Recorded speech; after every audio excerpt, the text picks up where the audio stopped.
ጉድ ተሰማ። ልክ እንደ አብይ አህመድ ውስጣችን ገብተው ሊያፈርሱን ነበር። ነገር ግን በጠንካራ ትግል ድባቅ መተን አሸንፈናቸዋል። ወይዘሮ ፈትለወርቅ ገብረ እግዚአብሔር ሞንጆሪኖ በመቀሌ የሰጡት አነጋጋሪና ቁጣ የተሞላበት ጋዜጣዊ መግለጫ በትጥቅ የሚፋለማቸው የሐራ መሬት ወይም የትግራይ የሰላም ኃይል በክልሉ የፈጠረው ከፍተኛ የፖለቲካና የሰላም ስጋት፣ በኤርትራ ብሔራዊ ባንክ በኩል የተላለፈው አስቸኳይና እጅግ ጥብቅ መመሪያ፣ የፕሬዝዳንት ኢሳያስ አፈወርቂ መንግስት ዜጎች በእጃቸው ያለውን የካሽ ገንዘብ በአንድ ወር ቀነ ገደብ ውስጥ ወደ ባንክ እንዲያስገቡ ያዘዘበት ምክንያትና የሰጠው የመጨረሻ ማስጠንቀቂያ፣ በደቡብ አፍሪካ የተቀሰቀሰውና ዓለምን እያነጋገረ ያለው አስፈሪ የጸረ ስደተኞች ሁከት፣ ጆሃንስበርግና ደርባን በከፍተኛ ውጥረት ውስጥ ናቸው። ሱቆች ተዘግተዋል፣ ንብረቶች ተዘርፈዋል። የኢትዮጵያ ኦርቶዶክስ ተዋሕዶ ቤተክርስቲያንም በአካባቢው ለሚገኙ ምዕመናን በአስቸኳይ ያስተላለፈችው የእንቅስቃሴ ጥንቃቄ መልእክት። በአሜሪካ የፖለቲካ መድረክ ታሪክ ተሰራ። የ29 ዓመቷ ትውልደ ኢትዮጵያዊት ወጣት ሜላት ኪሮስ ለ30 ዓመታት በስልጣን ላይ የቆዩትን አንጋፋዋን ዲሞክራት በመርታት በአስደናቂ ውጤት የአሜሪካ ኮንግረስ መግባቷ ተበስሯል። የኢትዮጵያና የኤርትራ ግንኙነት በአዲስ መልክ ወደ ከፋ መካረር እየተሸጋገረ ነው። በኳታር የኤርትራ አምባሳደር ለአልጀዚራ የሰጡት ጠንካራ ምላሽና ከአምባሳደር ሬድዋን ሁሴን ጽሑፍ በስተጀርባ ያለው የቀጠናው ጂኦፖለቲካ ፍጥጫና የታሪክ ትንታኔ። ሰላም ጤና ይስጥልኝ። ወቅታዊና ታማኝ መረጃዎችን በፍጥነት የሚያደርሰው የዋንጫ ወርልድ ዕለታዊ ሰበር መረጃዎቻችን በይፋ ጀምረዋል።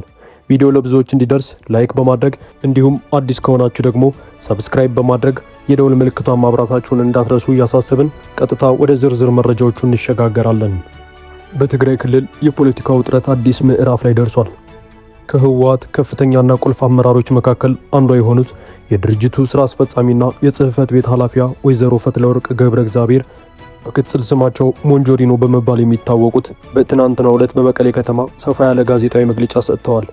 ይህ መግለጫ በክልሉ ውስጥ ያለውን የውስጥ መከፋፈልና ከፌዴራል መንግስቱ ጋር ያለውን ፍጥጫ በግልጽ ያሳየ ሆኗል። ወይዘሮ ፈትለወርቅ በመግለጫቸው ወቅት ገዢውን ፓርቲ ብልጽግናን በግልጽ በጠላትነት ፈርጀው የተናገሩ ሲሆን በድርጅታቸው ህወሓት ውስጥ የነበረውን የውስጥ ሽኩቻም ይፋ አድርገዋል። ሞንጆሪኖ ስም በቀጥታ ባይጠቅሱም የቀድሞውን የትግራይ ጊዜያዊ አስተዳደር ፕሬዝዳንት አቶ ጌታቸው ረዳንና የነበረውን አመራር የጠቆመ ጠንካራና አነጋጋሪ አስተያየት ሰጥተዋል። የእሳቸውን ቃል በቀጥታ ስንጠቅስ ጠቅላይ ሚኒስትር አብይ አህመድ ቀደም ሲል የቀድሞውን ኢህአዴግን መዋቅር በመምሰል ከውስጥ ገብተን አፈረስነው እንዳሉት ሁሉ በህወሓት ውስጥም ድርጅቱን መስለውና የህወሓትን ካባ ለብሰው ድርጅቱን የማፍረስ ተልዕኮ ተሸክመው የገቡ ሰዎች ነበሩ። ነገር ግን እኛ በትጋትና በጽናት ታግለን አሸንፈናቸዋል፣ ከድርጅቱም አባረናቸዋል ብለዋል። ይህ በእንዲህ እንዳለ ወይዘሮ ፈትለወርቅ በትግራይ ክልል ውስጥ አዲስ ተደራጅቶ በረሃ የገባውንና ህወሓትን በትጥቅ ለመፋለም የሚንቀሳቀሰውን የሐራ መሬት ወይም በሌላ ስሙ የትግራይ ሰላም ኃይል የተባለውን ታጣቂ ቡድን በጥብቅ ኮንነዋል። እነዚህ ኃይሎች በብልጽግና መንግስት የሚቀለቡ የሚደገፉና የትግራይን ህዝብ መልሶ ለማንበርከክ የተላኩ የጨለማ ታሪክ አካላት ናቸው ሲሉም ወርፈዋቸዋል። ይህ ታጣቂ ኃይል ከዚህ አደገኛ ድርጊቱ ተቆጥቦ በአስቸኳይ ወደ ቤቱና ወደ ሰላማዊ የፖለቲካ ትግል እንዲመለስም ጥሪ አቅርበዋል። ይሁን እንጂ በአሁኑ ወቅት የፖለቲካ ተንታኞች ህወሓትን ከኤርትራ መንግስት ጋር በሚስጥር ግንኙነት እያደረገ ነው በሚል በሰፊው የሚወቅሱት ቢሆንም ሞንጆሪኖ በዚህ ዙሪያ ምንም አይነት ምላሽ ከመስጠት ተቆጥበው አልፈውታል። ወደ ቀጣዩ መረጃችን ስንሻገር ከጎረቤት ሀገር ኤርትራ የተሰማው ዜና ትኩረትን ስቧል። የፕሬዝዳንት ኢሳያስ አፈወርቂ መንግስት ትናንት ምሽት ድንገተኛ ያልተጠበቀና እጅግ ጥብቅ የሆነ አዲስ መመሪያ ማውጣቱ ታውቋል። በኤርትራ ብሔራዊ ባንክ በኩል በይፋ በወጣው በዚህ አስቸኳይ ማሳሰቢያ መሰረት ማንኛውም የሀገሪቱ ዜጋ እጅ የሚገኝና ከባንክ ውጭ የተቀመጠ ከፍተኛ መጠን ያለው የናቅፋ ወይም የካሽ ገንዘብ በአፋጣኝ ወደ ባንክ ስርዓት ገቢ መደረግ እንዳለበት ታዟል። መመሪያው አክሎ እንደገለጸው በባንክ ውስጥ ምንም አይነት የቁጠባ ሂሳብ ወይም አካውንት የሌላቸው ዜጎች በአስቸኳይ ወደ ባንክ በመሄድ አዲስ አካውንት ከፍተው በእጃቸው ያለውን ገንዘብ ገቢ ማድረግ ይኖርባቸዋል። የሰመራ መንግስት ለዚህ ተግባር ማጠናቀቂያ የሰጠው ጊዜ እጅግ አጭር በመሆኑ ህዝቡን አስቆጥቶታል። ቀነ ገደቡ ካለፈ በኋላ በእጅ የተያዘ ማንኛውም የገንዘብ ዋጋ እንደማይኖረውና ጥብቅ ህጋዊ እርምጃም እንደሚወሰድ አስጠንቅቀዋል። የፕሬዝዳንት ኢሳያስ መንግስት ይህንን መመሪያ በአሁኑ ወቅት በአስቸኳይ ለምን ማውጣት እንዳስፈለገ በይፋ የሰጠው ማብራሪያ ባይኖርም የኢኮኖሚ ባለሙያዎች ግን መንግስት በሀገሪቱ ያለውን የዋጋ ግሽበት ለመቆጣጠርና በመንግስት የሚንቀሳቀሰውን የኮንትሮባንድ ገንዘብ ወደ መዋቅሩ ለማስገባት የወሰደው እርምጃ ሊሆን እንደሚችል እየገመቱ ይገኛሉ። ወደ ሌላኛው መረጃችን ስንሻገር በደቡብ አፍሪካ ለቀናት በከፍተኛ ሁኔታ የተፈራውና ህዝቡን ያሸበረው መጠነ ሰፊ ሁከት ሙሉ በሙሉ ባይከሰትም ዋና ዋና ከተሞች ግን አሁንም በከፍተኛ የጸረ ስደተኞች ተቃውሞ ውጥረት ውስጥ ይገኛሉ። የሥራ አጥነት መጠን በከፍተኛ ሁኔታ አድጎ 30 በመቶ የተሻገረባት በዚች ሀገር ጆሃንስበርግና ደርባን የተቃውሞ ዋና የሁከት ማዕከል ሆነዋል። በእነዚህ ከተሞች ውስጥ የንግድ ሥራዎች ሙሉ በሙሉ የቆሙ ሲሆን በርካታ ኢትዮጵያውያን ንብረቶቻቸውንና ሕይወታቸውን በመፍራት ሱቆቻቸውን ዘግተው በቤታቸው ተቀምጠዋል። የሀገሪቱ ፖሊስና ብሔራዊ መከላከያ ሰራዊቱ ጥበቃ እያደረጉ መሆናቸውን ቢገልጹም በተለያዩ ሰፈሮች ቤት ለቤት በመዞር ስደተኞችን የማስወጣት የማስፈራራትና የዝርፊያ ድርጊቶችን በስፋት ተስተውለዋል። በተለይ በጆሃንስበርግ ከተማ ውስጥ በተፈጠሩ ግጭቶች መኪኖች ተቃጥለዋል። በዚህም ግርግር የ17 ዓመት ታዳጊን ጨምሮ 2 ሰዎች በጽኑ ቆስለዋል። የደቡብ አፍሪካ ፖሊስ ከአመፅ ከእሳት ቃጠሎና ከዝርፊያ ጋር በተያያዘ በርካታ ሰዎችን በቁጥጥር ስር ማዋሉን አስታውቋል። የሀገሪቱ ፕሬዝደንት ሲሪል ራማፎዛ ህዝቡ እንዲረጋጋና ህግ እንዲያከብር በተደጋጋሚ ጥሪ ቢያቀርቡም ስጋቱን ተከትሎ ባለፉት ቀናት ብቻ ከ25000 በላይ የውጭ ሀገር ስደተኞች ደቡብ አፍሪካን ለቀው መውጣታቸው ታውቋል። ይህ በእንዲህ እንዳለ የኢትዮጵያ ኦርቶዶክስ ተዋሕዶ ቤተክርስቲያን በደቡብ አፍሪካ የሚገኙ አህጉረ ስብከቶች እዚያ ለሚኖሩ የሀገራችን ምዕመናን ከማንኛውም አላስፈላጊ እንቅስቃሴ እንዲቆጠቡና ጥንቃቄ እንዲያደርጉ አስቸኳይ መንፈሳዊ መልእክትና ማሳሰቢያ አስተላልፈዋል። በሌላኛው መረጃችን ትውልደ ኢትዮጵያዊቷ ወጣት ሜላት ኪሮስ የአሜሪካ ኮንግረስ ገብታለች። በአሜሪካ የኮንግረስ ተወካዮች ምክር ቤት ምርጫ የ29 ዓመቷ ትውልደ ኢትዮጵያዊት ወጣት ሜላት ኪሮስ አስገራሚና ታሪካዊ ድል አስመዝግባለች።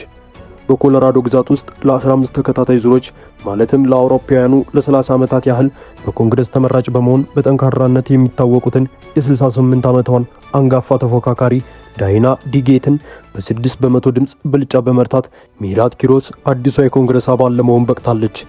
ይህ ድል በአሜሪካ ፖለቲካ ውስጥ ትልቅ መነጋገሪያ ሆኗል። በ1997 ዓ.ም በአዲስ አበባ ከተማ የተወለደችውና በዲቪ ሎተሪ አማካኝነት ወደ አሜሪካ ያቀናቸው ወጣት ሜላት ኪሮስ በሕግ ትምህርት ከፍተኛ ውጤት አምጥታ የተመረቀች ናት። አሁን በታናሽነቷ ወደ አሜሪካ የከፍተኛ ባለስልጣን ማማ ወይም ኮንግረስ በመግባት የኤጀንሲ ትውልድ አዲስ ታሪክ ሰርታለች። ታዲያ የሜላት የፖለቲካ ጉዞም ቀላል አልነበረም። ቀደም ሲል በጋዛ ጉዳይ ላይ ፍልስጤማውያንን በግልጽ ደግፋ በመናገሯና ሰላማዊ ሰልፍ በመውጣቷ ከስራዋ ተባራ የነበረ ቢሆንም ይህ ክስተት ግን ይበልጥ ወደ ፖለቲካው እንድትገባና ህዝባዊ ድጋፍ እንድታገኝ አድርጓታል። በጥንካሬዋም በአሜሪካ የግራ ዘመም ፖለቲካ ታዋቂ ከሆኑት ሴናተር በርኒ ሳንደርስ ጭምር ሙሉ የፖለቲካና የገንዘብ ድጋፍ ተሰጥቷት ለዚህ ስኬት መብቃት ትችላለች። ይህ ድል ለኢትዮጵያውያን ብቻ ሳይሆን ለጥቁር ህዝቦች በሙሉ ትልቅ ኩራት ነው። ወደ መጨረሻው መረጃችን ስንሻገር በኢትዮጵያና በኤርትራ መካከል ያለው ዲፕሎማሲያዊ ግንኙነት በአዲስ መልክ ወደ ከፋ መካረር እየተሸጋገረ መሆኑን የሚያሳዩ ፍንጮች ወጥተዋል።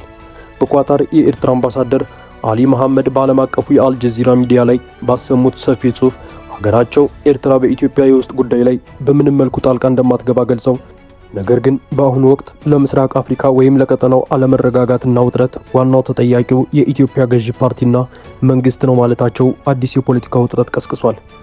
ይህ የአምባሳደሩ ጠንካራ ምላሽ የመጣው ሰሞኑን የኢትዮጵያ ብሔራዊ መረጃና ደህንነት አገልግሎት ዋና ዳይሬክተር አምባሳደር ሬድዋን ሁሴንና የትግራይ የቀድሞ አመራር አቶ ጌታቸው ረዳ በጋራ በጻፉትና የአስመራ መንግስት የትችት ኢላማ ባደረገው ጽሑፍ ማግስት መሆኑ ነገሩን ይበልጥ ያወሳስበዋል።